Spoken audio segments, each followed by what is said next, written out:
Hello, everyone. Welcome to the summer camp. This is the first day of it. I am a Jedi Knight at Temple of the Jedi Order and an alphabet soup of everything else.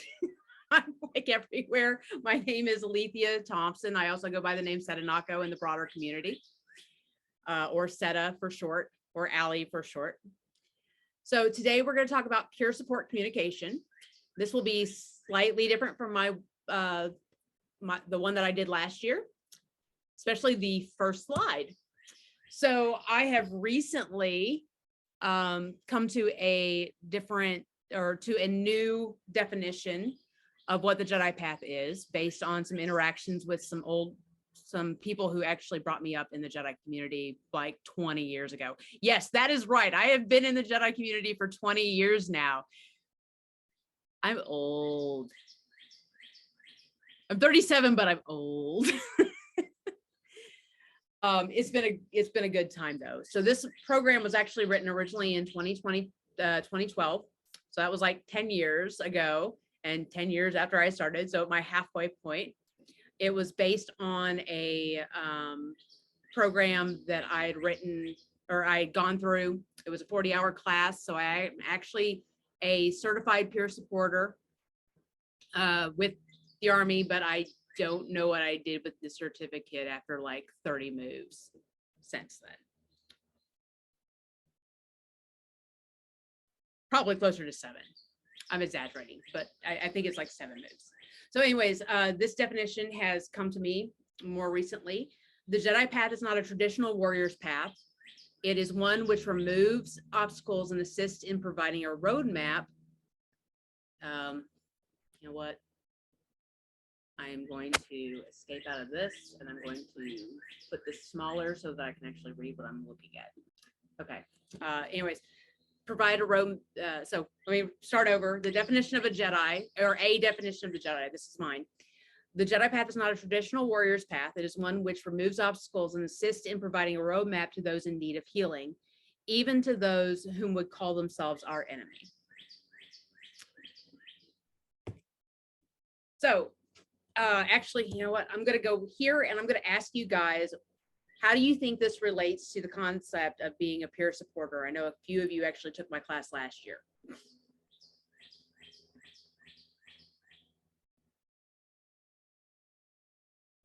Feel free to unmute and say something. Everybody's being all shy.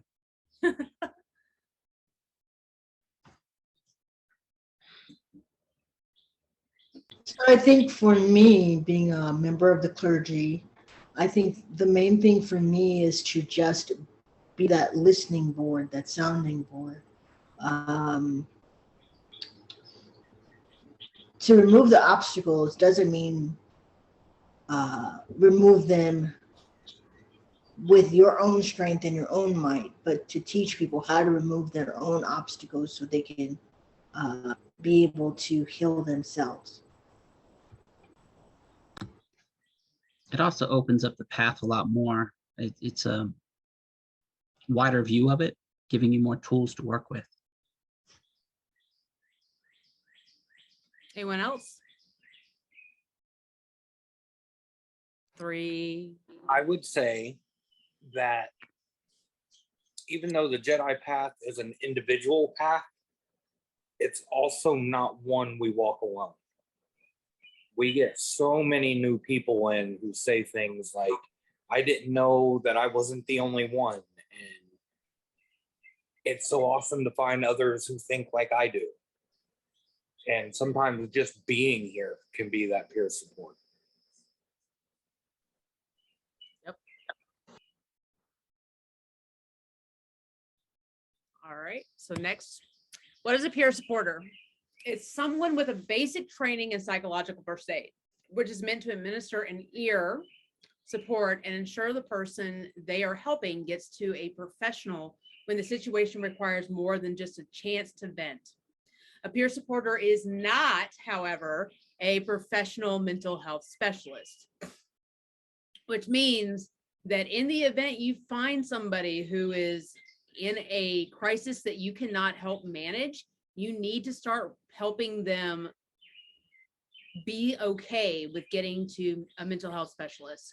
As a veteran myself, I know that one of the barriers for many many veterans of my time frame is we were kind of taught that if you seek mental health, you're actually it's a weakness.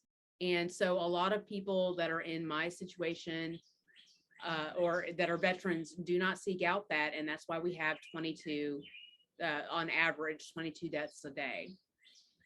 And you know, we've seen people and they're like, hey, you know, if you need to talk to someone, just talk to me.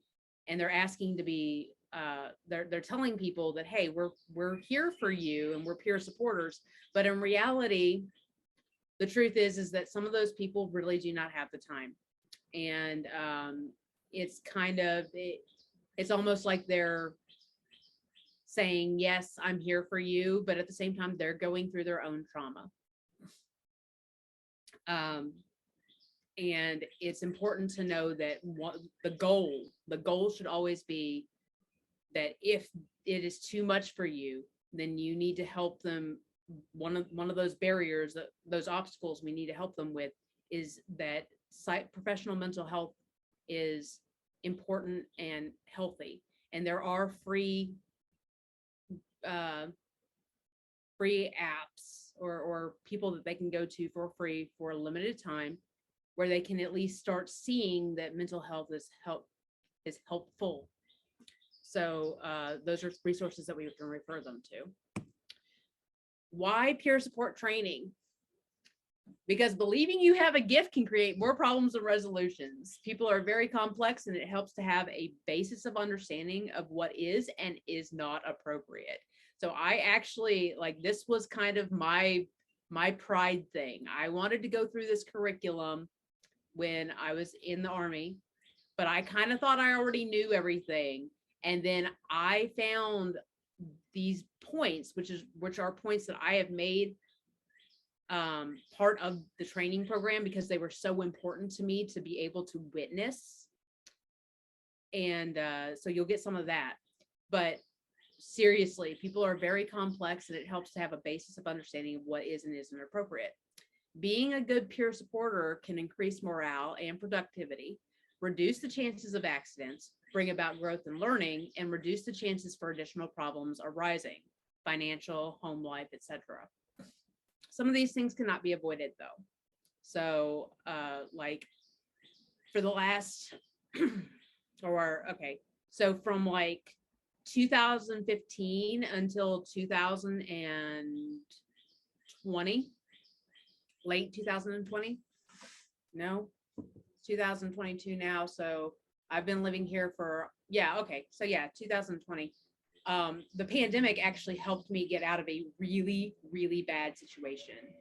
I'm going to tell you guys some things that are going to kind of be like, wow, really? You were going through that and you didn't tell anybody? And I didn't. I lived in a trailer for 5 years that was infested by cockroaches, to the point that I could not eat, like cook food. I would have to get something and then eat it really quick. So the Army did teach me how to eat really quick, but it was difficult for my son, who doesn't eat that fast, to get his own food in.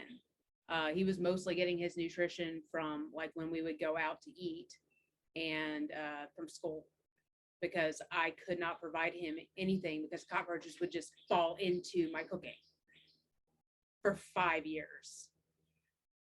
And so sometimes we have those issues, and after I've told people, they were like, why didn't you reach out and say something? We could have helped you. And that was my pride getting in the way. I was like, yeah, get away, because I felt like if I told people these things and I know that they're going through their own problems, I was just adding more problems to them. And I didn't want to admit it to other people that I knew could help me, because it was just an embarrassment. So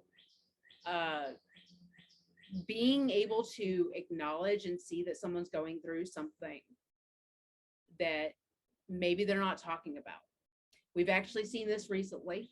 There is a person who has come in and talked several times about problems in the world that he is witnessing. And I see people saying things in different chat rooms, because he's posted it across different chat rooms, discords, and they're just like going off about how their political feelings are on a subject.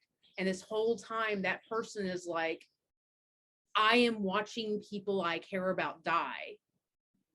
And they could not see that that's what was going on. And by this, I'm talking about the Ukrainian situation.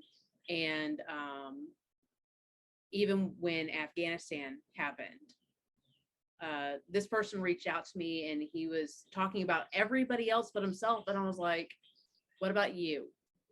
How are you doing? And he opened up to me. But it took recognizing that because this person was talking about problems that they were witnessing, that what was really going on was they needed support. So we need to tune in more to what we're witnessing when people talk about things, and so that we can reach out to them. So I'm going to open up the floor to you guys. Have you witnessed anything where you were like, oh, wow, this person's going through something, and then everybody else around them is giving like cookie cutter statements and whatnot, or just talking about themselves? It doesn't have to be in the Jedi community either. It can just be like something that you saw on Facebook or whatever.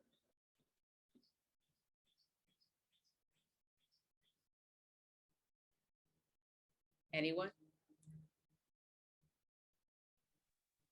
I think a very common problem with giving advice is that the advisor tends to have a very much smaller picture of what's going on in the recipient's life and just the overall situation.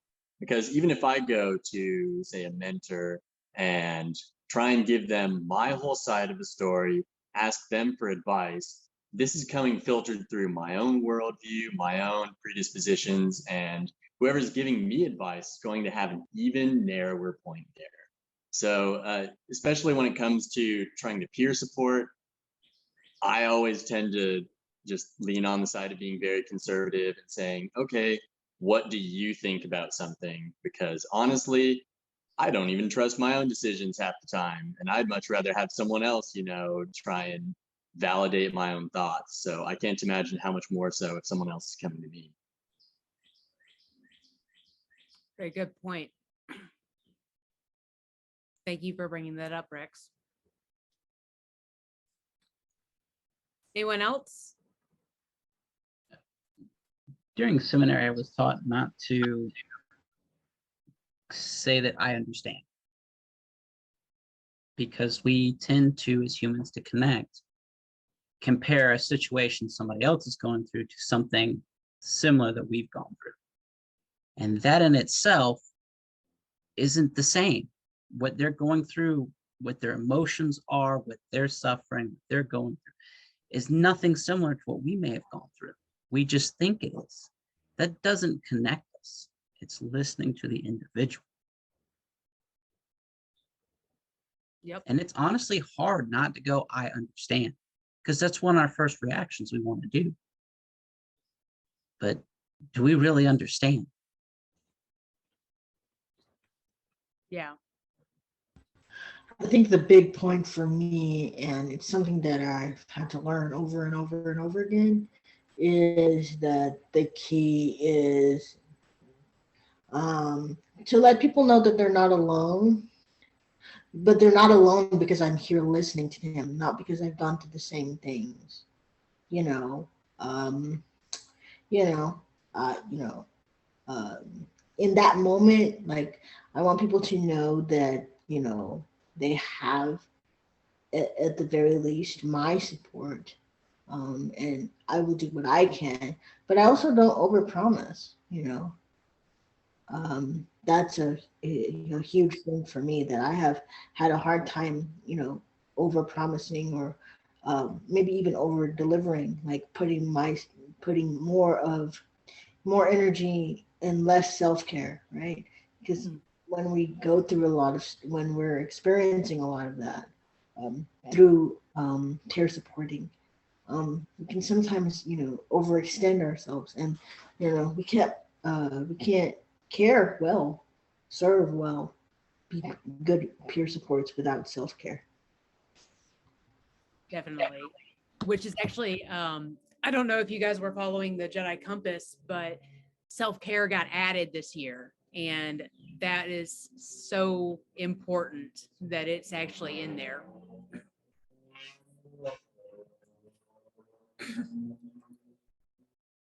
All right, so the next one is peer support communication. This is my acronym because, military folk love acronyms. The key to active listening is ADAPT. And this is my own acronym. I created this one because I didn't want to steal from the original program. Become a chameleon? No. It means attention, don't interrupt, ask, paraphrase, and tune. Repeat. Yes, you did. You did literally just interrupt. That's my husband in the background, everyone. Okay, so attention. All of your attention needs to be focused on the other person. Pay attention to your nonverbal communication. So we have drop everything you're doing. Sit down. I wish you guys could see my husband over here. He's reenacting. Face your crisis victim. So who's your crisis victim now, Nathan? He's like, I don't have one right now. Your cigarette. That is your vice. I don't think that's a crisis victim. Do not cross your arms, hands, or legs. Both feet should be on the ground. Do not let them hang, barring a physical inability to do so. So like if you're on a big old bar stool, you can let your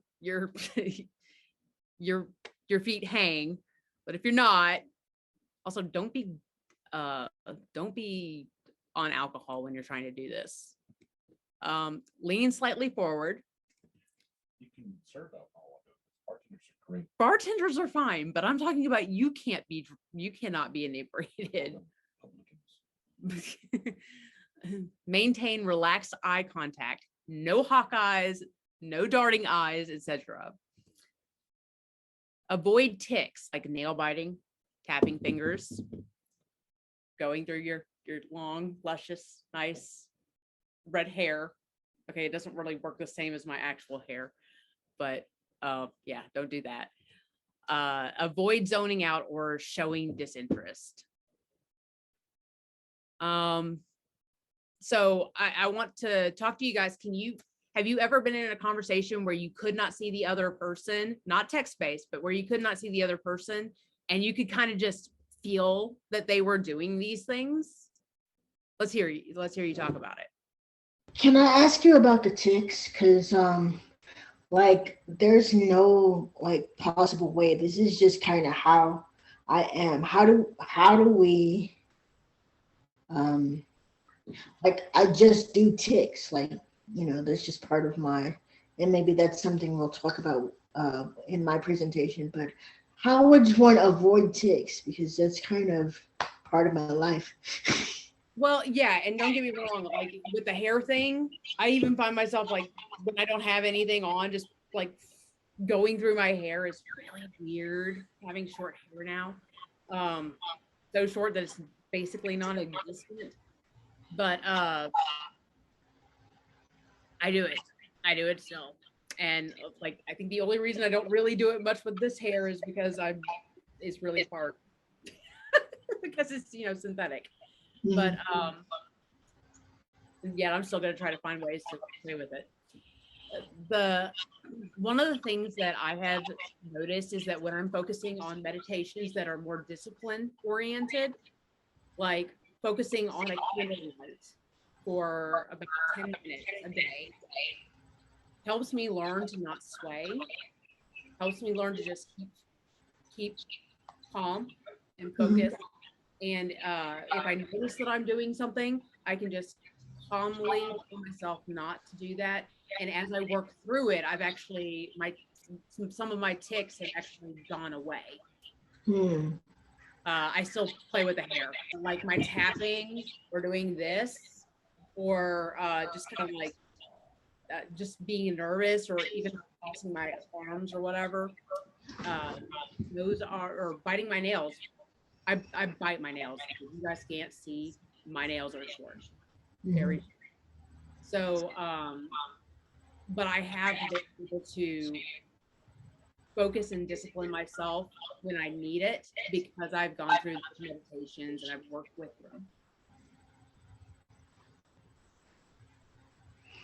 Okay.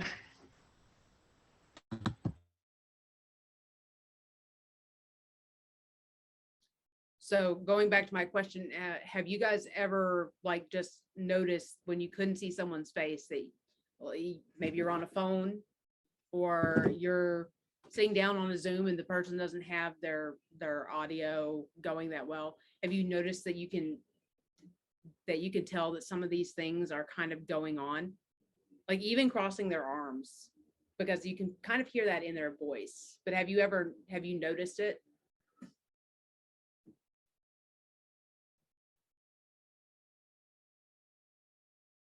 Yeah, and I've been the person doing it, which is, and that's how I can notice it, because I've been the receiver and the giver of that, and I've really tried really hard not to do that going forward. Once somebody pointed it out to me, yeah. Anyone else?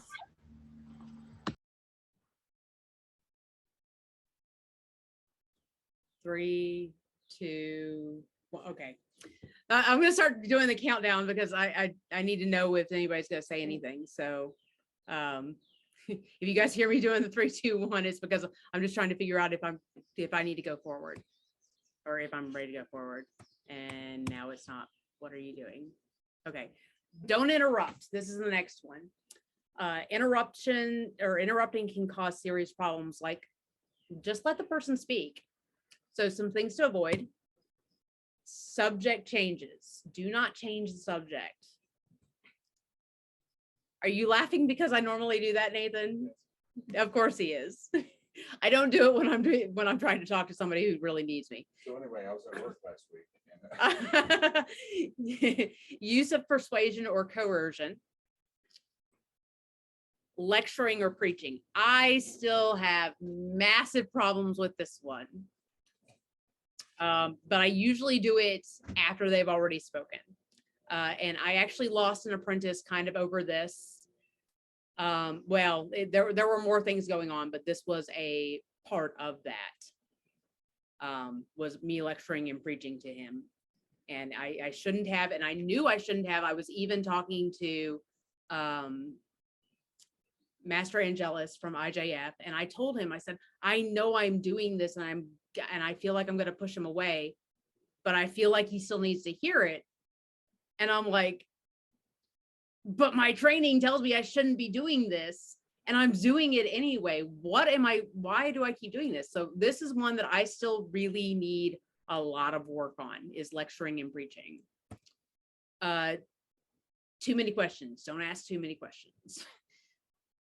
Don't talk about you. Sometimes it's okay, but it's best to avoid it altogether. When we get to don't be a sad friend, I'll go into a story about this one. Okay, so while I'm here, do you guys find that you have problems with these things as well? Any of these? I do find that, especially the lecturing and preaching. And so what I've done, just personally me, is I've said, well, maybe they need to hear it, but maybe I'm not the one to tell them, Yeah. Yeah. Okay, Rex, what were you going to say? Yeah, I was going to add that a lot of these things are much more noticeable in other people, obviously. And when it's, in my own mind, and I'm talking about one thing, and I think it's very important, it's not, being preachy or, being pretentious. It's that it's very important and the other person isn't getting it. Or whenever I go off on a tangent, it's also because it's important. A lot of these things are much, they're disciplines for sure. And it's really easy to learn them by doing them.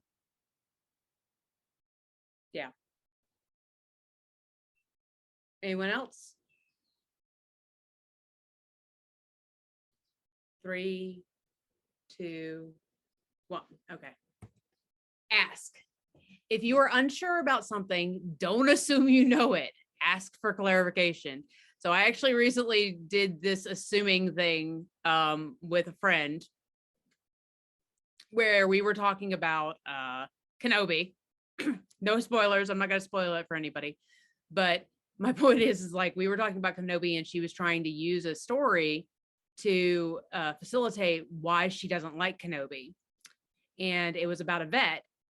And I saw this change in how she was perceiving what she was saying in her words, but I misinterpreted it and I kind of put a bunch of assumptions in there and it wasn't really the right thing to do. We worked it out though. So it wasn't like we were angry at each other and we ended up being like, okay, well, we're just gonna agree to disagree. I like Kenobi, she don't. So there's that. So some things that you can use for asking is that to say ... Are you talking about, is there another way to consider this situation? Do you mind if I tell you what I just heard and then let me know if I've got it right? So using these questions, if they've been used on you before, was there any particular one that you just didn't like, or even something along the same vein? Was there one that you just kind of were like, that kind of turns me off that they said it, that they asked me in that particular way about what they were trying to figure out?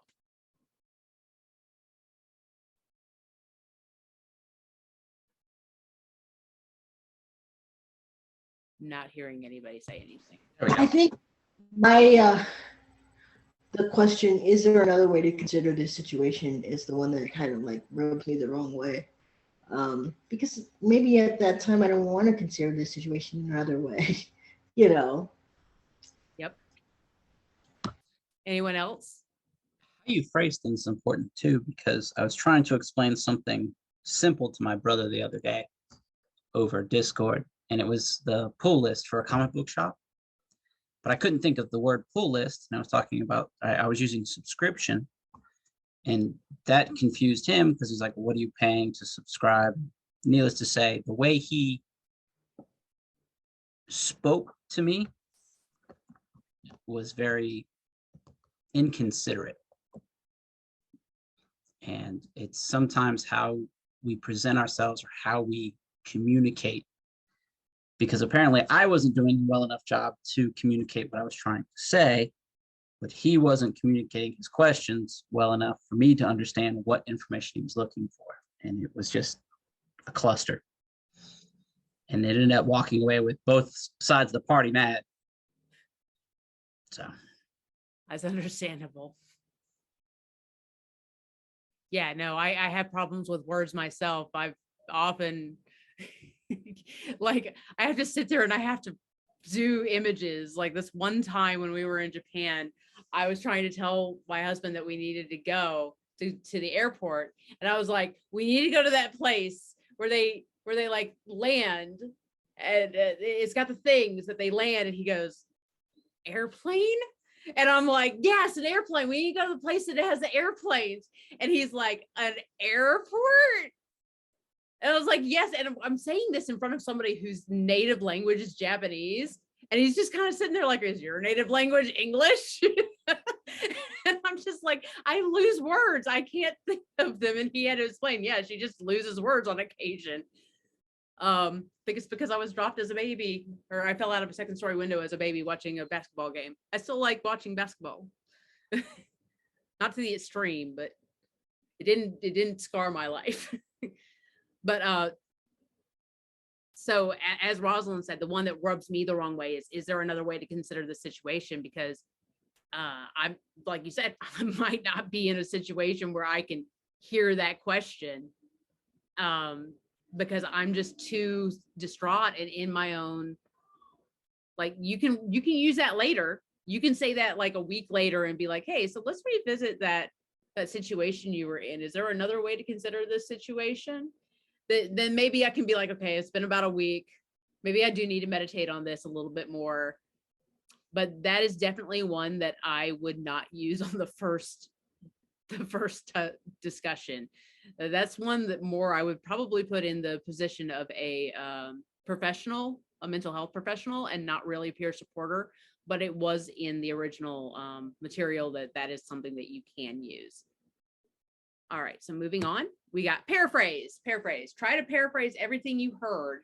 This will help you determine if you're on the right track and lets the other person know you're actually listening. So this kind of rolls in from ask, because you don't want to assume, but you do. But when you ask, you can say, hey, can I ask you if I'm hearing you right? Because this is what I'm hearing. And maybe that's not what they're trying to say. As you pointed out, that, you know, you just couldn't find the right words. So and trust me, I really get that. I like joke around that I have people in the Jedi community who have to interpret for me. Like they've just known me so long, and they're like, okay, I will interpret what Allie is saying because I speak Allieese. And I'm like, thank you, because I'm not really doing good a job at this. But so when you ask to paraphrase, this is the beginning of you trying to understand and grapple with whether or not you're hearing what they're saying properly. And then, you know, let them know that you're trying. So the next one is tune. You become aware of the other person's emotions. So this is kind of like when I was talking about the one person who, and I've seen in the community, they're talking about something, and the way they just keep talking about it, because I know of what their job is, I was able to recognize that they needed someone to talk to. And I don't know how many other people recognized it and reached out to that person. I'm not going to name who that person was, but if they watch this, they'll know that it was them, I'm sure. But that is something that we have to do to become more aware of the other person's emotions. So I'm going to ask you guys a question that I didn't ask the last time, because I want to kind of pull this to the Force. Do you feel that by connecting with the Force, it helps you connect with people's emotions?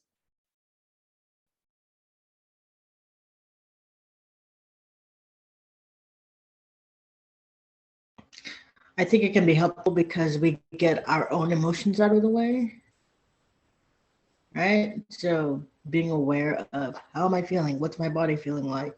And doing that on a regular basis, then you can tune because you're now connected with someone else's. But having connected to the Force, right? Mm-hmm. But, you know, that conduit, they connect to the conduit, you connect to the conduit, therefore you're connecting through that conduit to them, I think. Anyone else? And trust me, I understand that some people believe that the Force is different for, like, could be metaphorical, or it could be a very real metaphysical force. So I'm not asking you to shove those beliefs to the side. I'm just asking if anybody else feels that that is something that is helpful to them. I think working with the Force can help promote empathy between you and other people. It also helps bring more awareness to other people's emotions and their feelings and those kind of things. They just tend to stand out a little bit more. So, and a lot of our practices help bring that awareness around as well.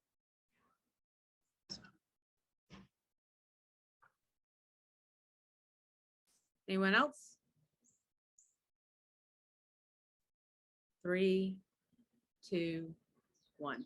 Okay, so in the Ashlanay Force, that is part of the Jedi Community Action Network that me and Rosalind run, and kind of been on the back burner because of my chemo, we actually use in our meditation a line as we're moving towards whatever the crisis event is. And it is, these are my emotions, let them be still and go in peace. And so it does help a lot, as Rosalind pointed out, to be able to weed through your own emotions first to figure out whether or not you're actually letting your emotions completely color what you're seeing of the other person. And that can get in the way if you're trying to help remove those obstacles for that person, because people will read how your emotions are in things. Like, for example, I'm going to give you an example from when I was in Iraq. We had people who are traditionally mean, and they were trying to be nice to the detainees. Detainees ate them alive. Then we had people who were traditionally nice, and they were trying to be mean to the detainees. They could tell that that was not their natural state, and they would basically walk all over them. But if you were mean naturally and you were mean to them, they would listen. If you were nice naturally, then as long as you were nice to them, they would gravitate towards being more help or listening to you. People can tune into those things, and they can become aware of them, and it can be a turnoff, or it can exasperate the person's problem, because they start taking on your emotions in a way and looking at it from a perspective of, oh wow, yeah, they're really just in it for themselves. In some ways, that is what they feel like, and we'll get into how that relates to being a sad friend, or that they're just wanting to color everything with their own paint job and not listening to me at all. All right, so consider what you're going to say. I think that's the word over there. I've got a little box up here that's covering that word. So I don't know if it says say. I think it says say. General dues. It's okay to cry. What happened? This seems like it's very hard for you. Is there anything I can do to help? Do you need anything? You have my condolences. I don't know what to say. Do you feel like talking about it? Would you like me to help you find someone to talk to? That one's a very important one, especially if you see that they are in real need. If they sound like they're suicidal, which we don't cover in this course, and I kind of wish I had put it in here. I might have to revamp this curriculum after my local psychologist revamps it. But yeah, there are programs that can help you. If you'd like, I can give you some information. I know a therapist I could introduce you to. That one's important, because if you know a therapist, and this is more like when you are in the same area of that person, being able to introduce them to a therapist, it gives them the belief that you actually have real trust in that person, and you're not just throwing them to the wolves. If you need to talk more, let me know. Do you feel there's anything you could have done to prevent this? I'm going to ask you guys, which in the general dues, which ones have you encountered that you just don't feel right about?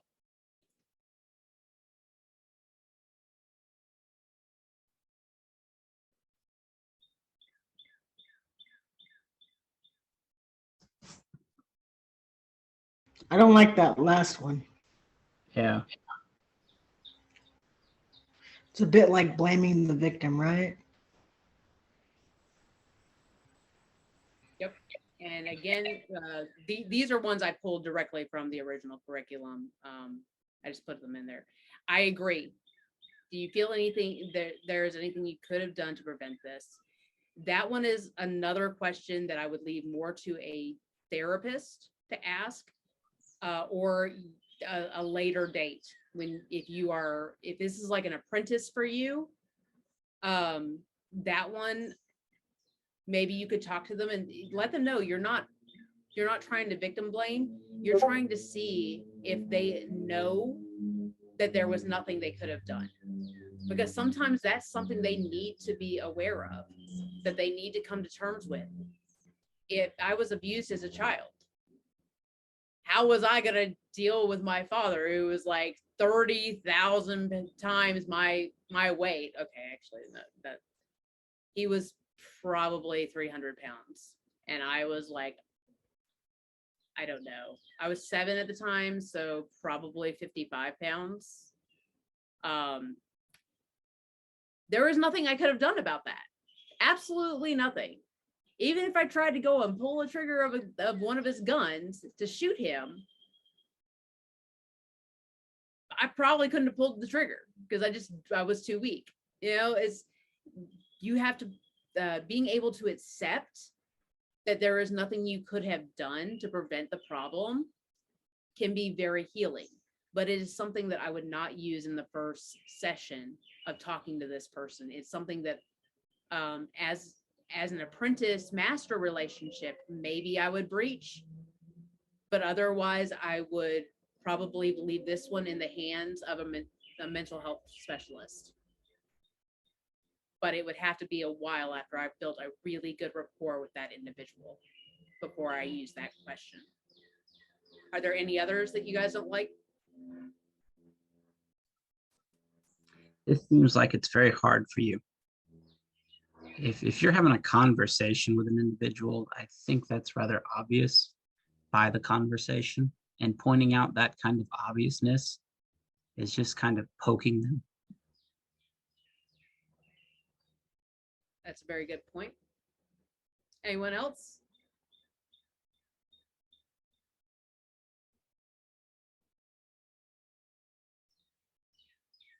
Three, two, one. Okay, so one of my other ones is you have my condolences. This one I kind of think should have gone in the general don'ts. Because when we say something like that, it just sounds like you have nothing else to say to that person. And it kind of closes the door. So that's another one. I don't know what to say is another one that I kind of don't like either. Well, and there they go again. That is only a 40-mile-per-hour road, dude. Oh, I guess he wants to read though. So general don'ts. Everything's going to be okay. Time heals all wounds. Things will get worse before they get better. You should try to get over this quickly. You shouldn't dwell on the past. You ought to tell them what you think. You ought to sue. You can make this problem go away if you try. I know how you feel. There is always a reason for what happens to us. God, I hate that one. You're better off than before. Things could be worse. You still have your dog. Don't blame yourself. These are unhelpful. Like when you hear them, what do you hear?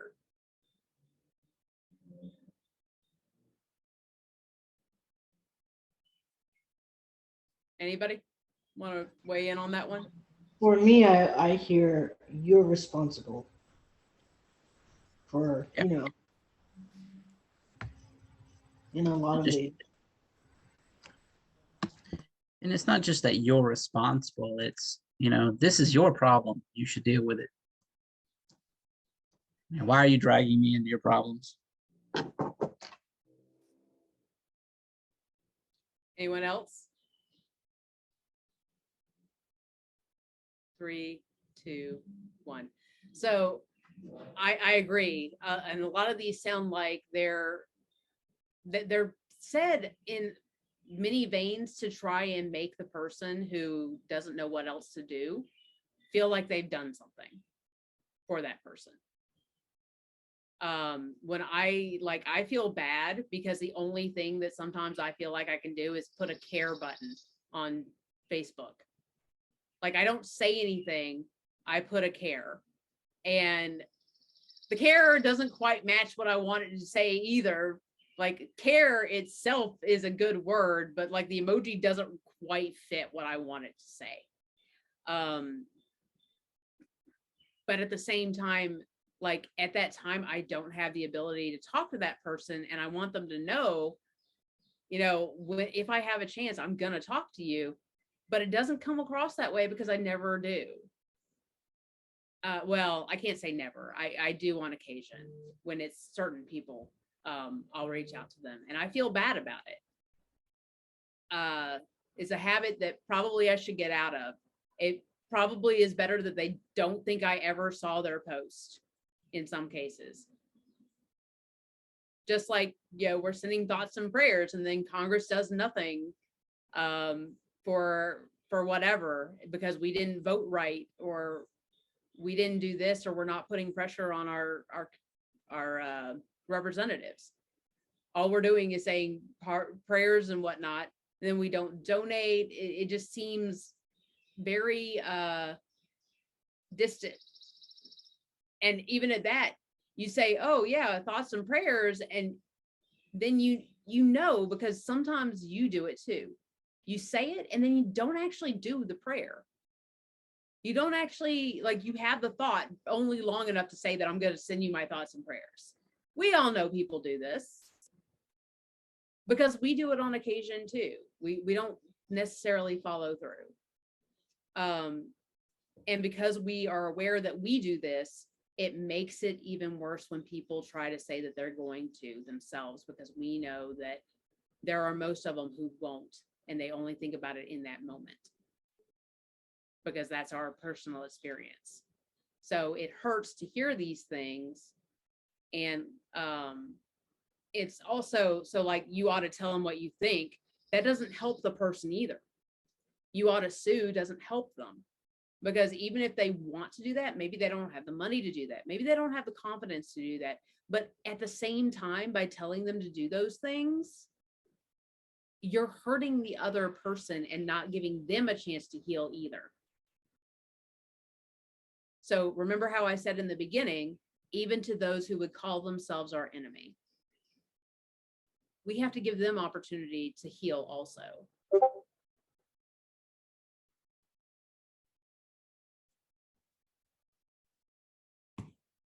Don't be a sad friend.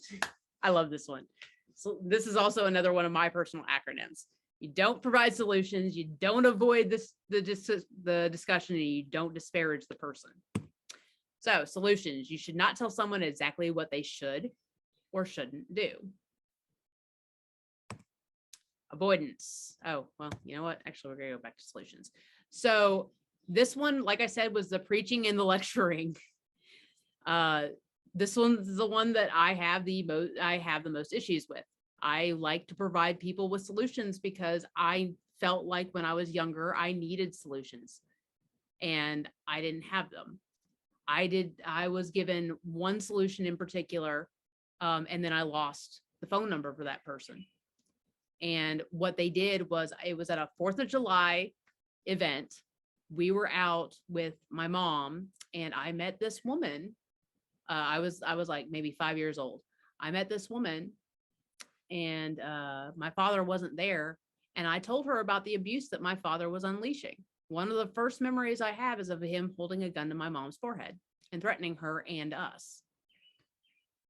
So I was telling this woman about it, and she gave me her phone number, but I lost it because I was 5 years old and it was on a piece of paper. But I felt like I needed solutions. And the one time that I had a solution, I didn't hold on to it. So I recognize that this is one of the reasons why I'm a solution-based person. One of my problems is that I try to give people solutions instead of just listening. So in your own experiences, has anybody tried to give you solutions when you were going through a crisis? And how did you feel about that?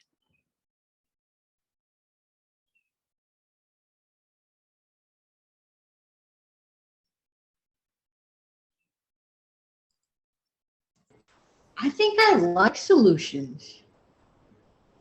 But maybe I'm just weird like that. I like solutions when we come up with them together. So I like to gear my questions so that they do feel like we're coming up with a solution together. I agree with Master Oz. It needs to be a joint effort, because I've had individuals try to help me and they're like, well, just do this. It's not that simple. I understand that do that for you would work, but that's not in my wheelhouse. So it needs to be a joint effort. Are you talking solicited or unsolicited advice? Unsolicited advice. Well, that always sucks.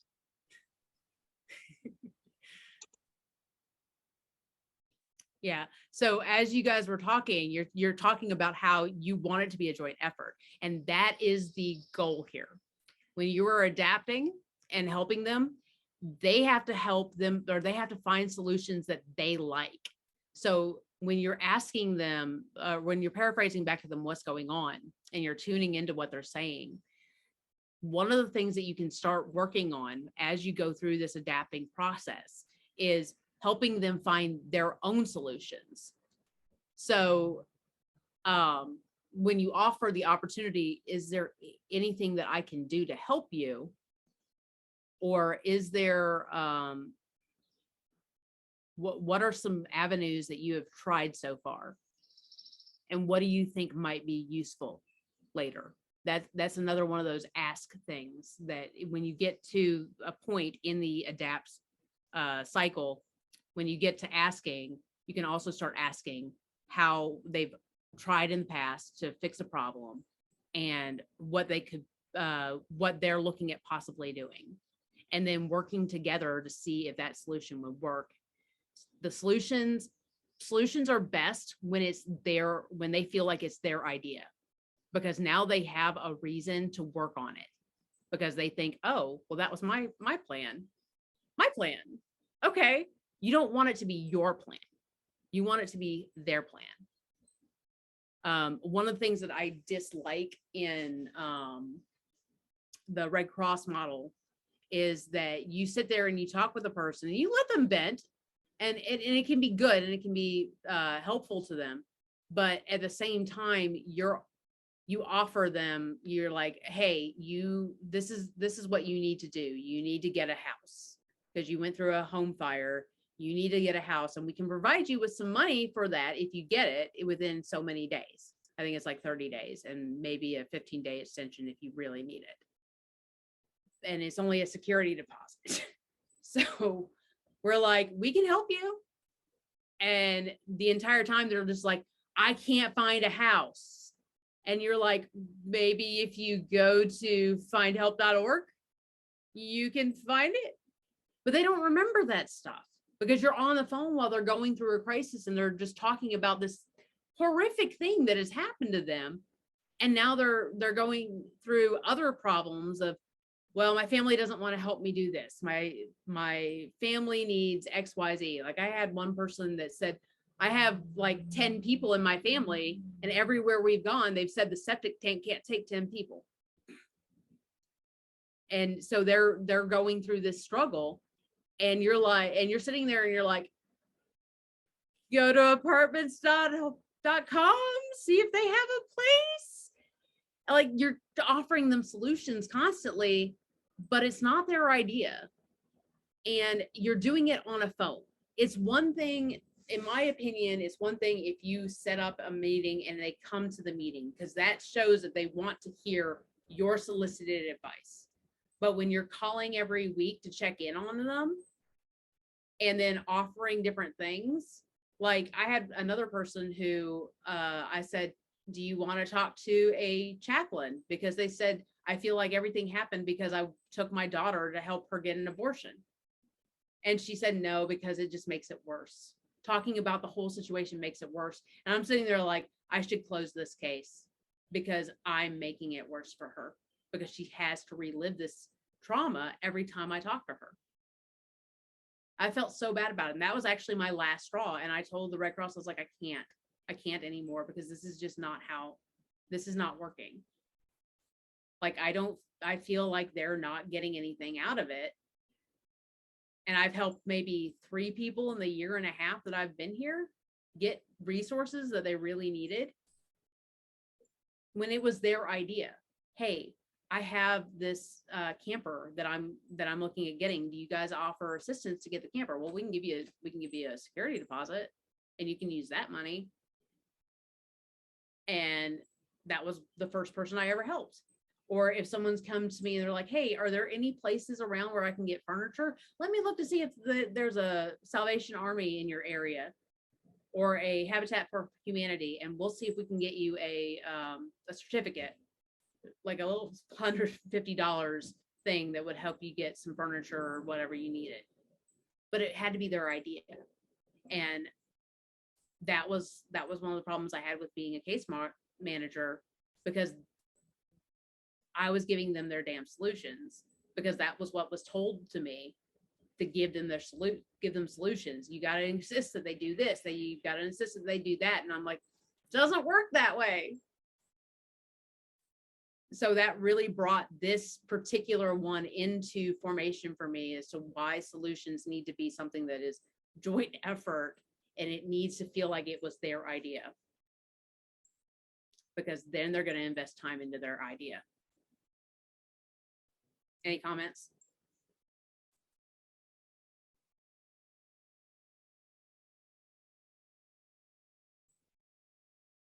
No? Okay. 3, 2, 1. All right. Avoidance. Don't avoid talking about the situation. So I was in this, I was in a scenario when I was going through military police school, and I pretended to be the victim of a rape. And I was kind of recalling a friend of mine who had gone through one, and all she kept doing was kind of talking about what the rape victim was like, relating it to different symbols, instead of actually talking about who the rape victim was. And as the MP that was sitting there got really frustrated with me, but I was like, yeah, he was like a fox. Foxes are shifty and shady, and they just this and that. And she's sitting there trying to like listen to me and whatnot. But really what she needed to do was like, listen, we can't help you unless you start telling us more about like what he actually looked like, because this person needs to be, like you need to have an opportunity to face this person and get your closure. Now, that probably would have jolted me back in and being like, okay, so it was a person who, I don't know, I remember he had red hair, and that's why I thought of him as a fox, because he had red hair. And he felt like he was taller than me. Maybe he wasn't actually taller than me, but because that's something that happens. You feel like somebody's larger than you when you're in a situation where you're being abused. But at the very least, it gets the person talking more about what happened to them, so that you can get the facts that are needed. But avoidance also can be on you. So where I was the victim in this case, in this scenario, I was the one avoiding, and I needed somebody to bring me back to talk about the situation. But we, as the listener, can also avoid the situation and try to like bring them to something that's a happier time in their life. So tell me if you can see the problem with that, is like you're trying to bring them to a happier point in their life by avoiding talking about this particular situation that they're going through. What do you think are the problems that they face by not facing, or by you trying to divert what they're trying to talk about?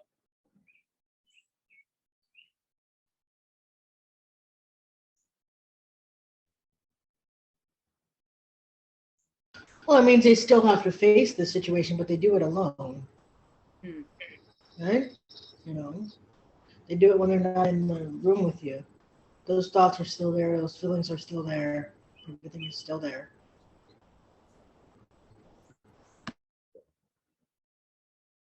Anyone else?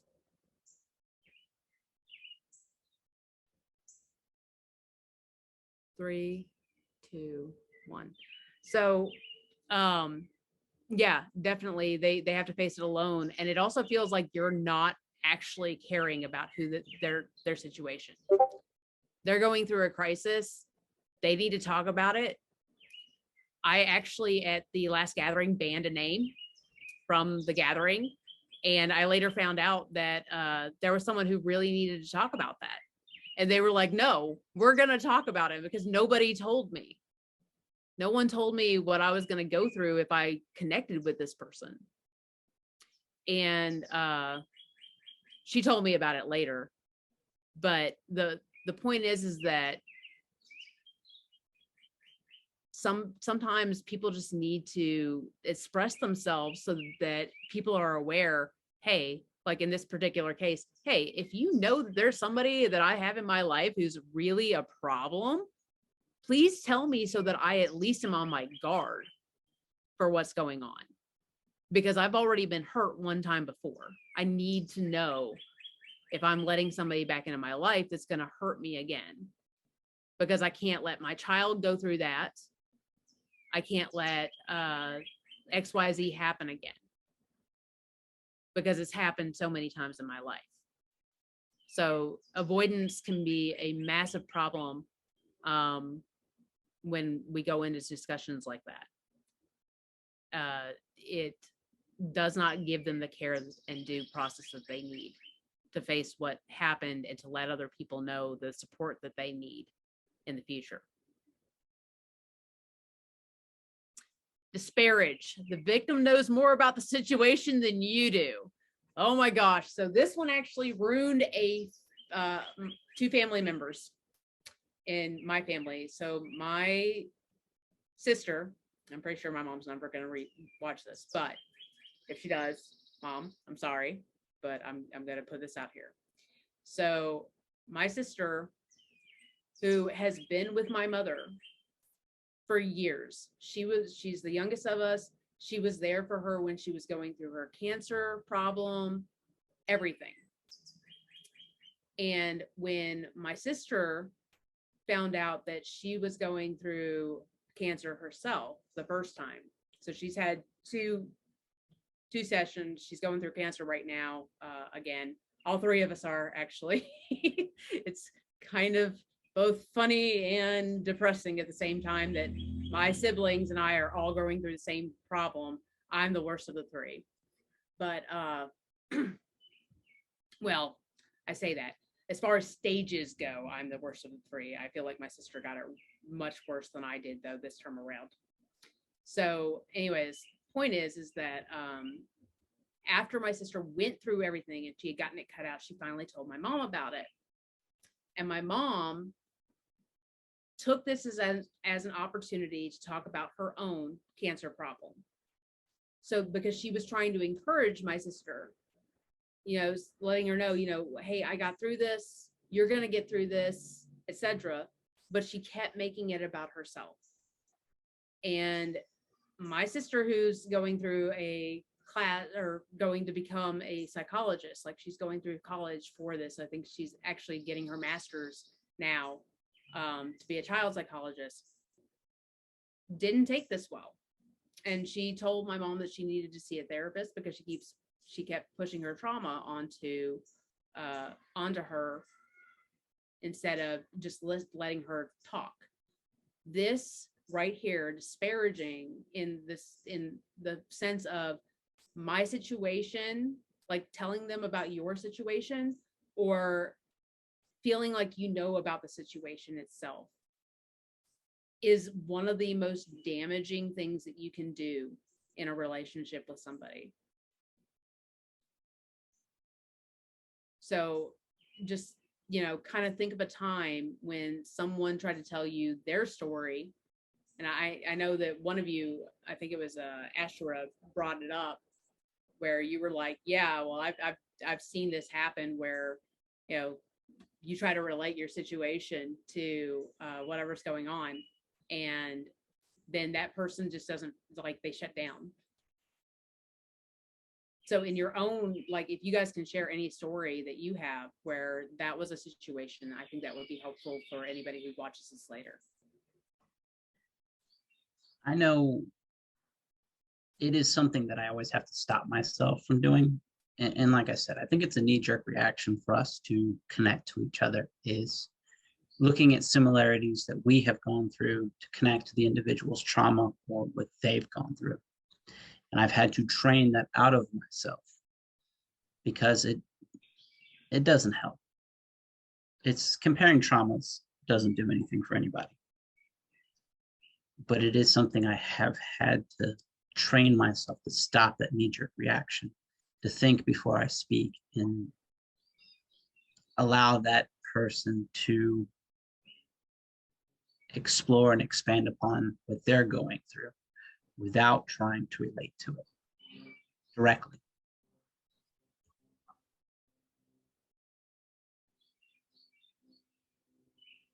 Anyone else?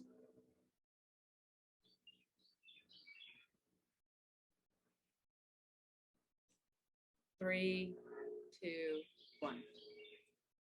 Oh, we're on the last slide. Questions?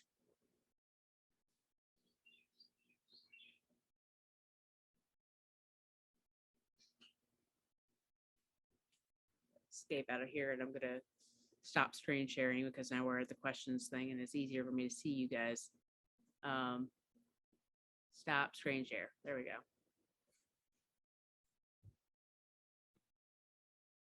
So I take it no questions. Nothing specific, but it would be interesting to see this written up as a module that somebody could work through as part of a class or something along those lines. I'm actually trying to get a psychologist to revamp it. It's part of our mystic training over at Force Academy. But I'm like, I really need an update. It's 10 years old. So please give me an update. And I'm probably going to try to see if I can work in the, there's actually, this is technically part 2 of the curriculum. I have another slideshow, but it's more like, I feel like this one's the most important one for when we do stuff like this, because I want people to be able to connect with what's going on in their own lives and see what's going on there. Which is one of the reasons I like having the prompts, because I like having people reflect on what they're doing. But as a module, I would love to actually be part of the seminary when it's fully written up. Actually, in fact, back in 2012, like to 2014, I think I tried to see if I couldn't get anybody to implement it, the original curriculum, into the seminary. And I was like, you guys would have the rights to it. I don't need to teach it. I gave you everything, but then nobody got back to me about it. So I gave up on trying to get it in there. Last year was, I think, the first year that I actually turned it into something that was, we could do it in a video. If you could kindly write it up. I think I know a person who's in charge of that stuff. Kindly write it up and send it to me, please. It'd be awesome. Yeah. Like I said, I'm waiting on Satunas to try to get it. I have the original complete curriculum. And when he finally gets that done, I'm probably going to add in some stuff. But it is a work in progress. Very good. Once it's ready, shoot it my way. Yeah.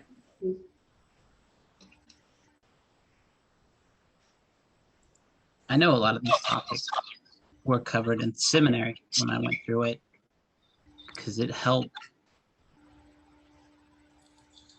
connect people more to help deal with what they were going through. So it's definitely a good place to have training like this. Absolutely. There's actually a book that I would recommend for seminary students after this last year. It's by Henry Nouwen, called The Wounded Healer. The what now? It's by Henry Nouwen. It's called The Wounded Healer. It literally, it's 100 pages long. You can find it because it's you can find a PDF of it somewhere. I think it was actually pre-copyright rules, but you have to get the one that was the earliest date, because it's kind of pre-written weirdly in the newest update. And it's only 100 pages long, and it took me 17 days to process. It's only 4 chapters. So I mean, it's really good. Gabe had me reading that as part of my reinstatement to get back into IJF. and it has proven to be one of the most significant books I've ever read. Okay, well, thank you so much for that. Yes, I now have the name of it, and I will be looking at that as an option to add. I will talk to the synod. Thank you. Apparently it's on Audible. Found it's on Audible.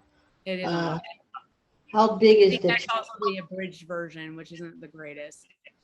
how big is the chunk of change that we have to spend? I Sure. think like if you have Audible, you can just do it with a credit. I think it's Yeah. What if someone has It's Yeah. unabridged. Oh, it's unabridged. 3 Okay, hours, cool. 1 minute, unabridged. Right. Okay. Yeah, like I said, it's very short. What about Kindle version? We'll find out in a second. You know what, I wonder if I have it on my computer. $10 because $10. Okay. We're trying to get people access to the material without having to pay money, without breaking copyright. So I may have to summarize. I may have to summarize with pointed questions and things like that. Adapt it to the Jedi. Yeah. So, yeah, thank you for that. I appreciate it. The Wounded Healer. I appreciate it so much. I think you would actually really like it, Ross. Thank you. Thank you so much.